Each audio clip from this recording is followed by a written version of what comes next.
Olha só o que vai dizer em Atos 10, vai dizer assim: havia em Cesareia um homem chamado Cornélio, centurião do regimento conhecido como italiano. Ele e toda a sua família eram religiosos e tementes ao Altíssimo. Dava muitas esmolas ao povo e orava continuamente ao Eterno. Certo dia, por volta das 3 horas da tarde, ele teve uma visão. Viu claramente um anjo do Eterno que se aproximava dele e dizia: Cornélio. Atemorizado, Cornélio olhou para ele e perguntou: quem é o Senhor? O anjo respondeu: suas orações e esmolas subiram como oferta diante do Altíssimo.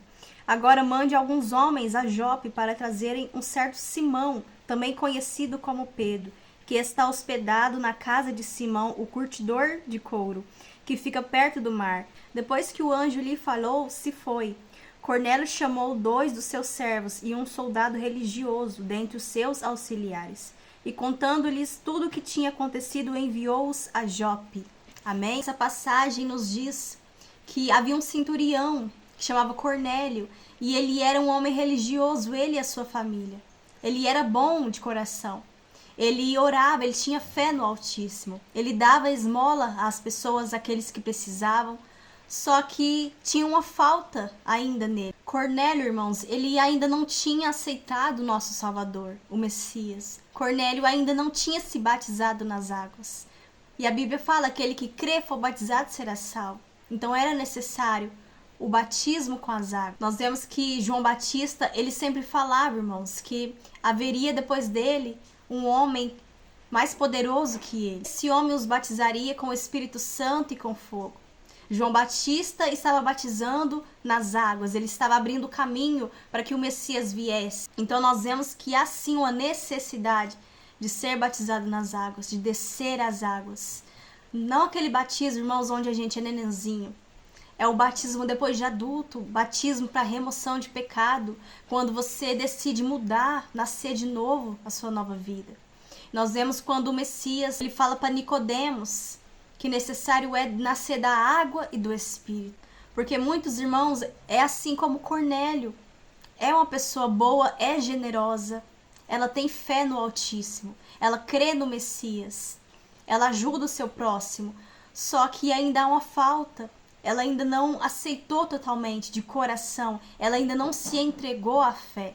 Ela ainda não se batizou nas águas. Quando nós aceitamos ele e se batizamos, ele vem e faz morada em nós. E nós nos tornamos templo do Espírito Santo. No versículo 44, olha o que vai dizer. Enquanto Pedro ainda estava falando essas palavras, o Espírito Santo desceu sobre todos os que ouviam a mensagem. Os judeus convertidos que vieram com Pedro ficaram admirados de que o dom do Espírito Santo fosse derramado até sobre os gentios, pois os ouviam falando em outras línguas e exaltando ao Altíssimo. Porque aqui, irmãos, Cornélio era gentio. E Pedro e os discípulos, eles eram judeus. E não era permitido os judeus entrar na casa dos gentios. Porque os gentios que somos nós éramos considerados impuro, imundo. Só que ali em uma visão que o Eterno dá a Pedro, um lençol cheio de animais puros e impuros, ali o Eterno nos mostra a Pedro que ele santificou e que não era para Pedro chamar impuro, imundo aquilo que ele santificou.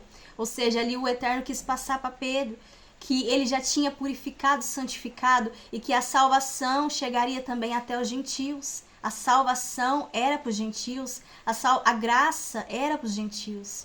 Então ali Pedro entende, irmãos, e ali Pedro vai até a casa de Cornélio. Pedro entra na casa de Cornélio, porque não era permitido judeu e gentio ficar juntos no mesmo lugar. Então ali o Pedro começa a pregar para Cornélio. Cornélio e a sua família ali, eles ouvem a mensagem do evangelho. Eles creem. E antes mesmo, irmãos, olha que lindo que antes mesmo deles se batizarem, de Cornélio se batizar, ali o Espírito Santo desce sobre eles. O Espírito Santo entra sobre eles, reveste eles e batiza eles com o Espírito Santo. E ali eles começam a falar em outras línguas. Então ali Cornélio, irmãos, ele finalmente se alinhou à vontade do Criador. E hoje, irmãos, o Espírito Santo nos fala. O que ele quer nos dizer é que não adianta a gente ser bom, a gente ser generoso, dar esmolas, ajudar o próximo, crer no Eterno, orar ao Eterno. mas a gente não toma uma atitude de fé, um passo de fé. A gente tem que aceitar o Salvador, o Messias, como nosso Salvador, para que o Espírito Santo venha entrar sobre nós. Não é preciso a gente se batizar nas águas. Assim como o Messias, antes de começar o seu ministério, irmãos, ele se batizou nas águas. Ele se batizou para nos dar o exemplo. Ele sendo o próprio Criador, o Deus poderoso, ele se batizou, ele não tendo pecado, para nos deixar o exemplo. Então hoje eu, você e todos aqueles que têm fé, mas ainda não se batizaram, é necessário. Necessário é nascer da água e do Espírito.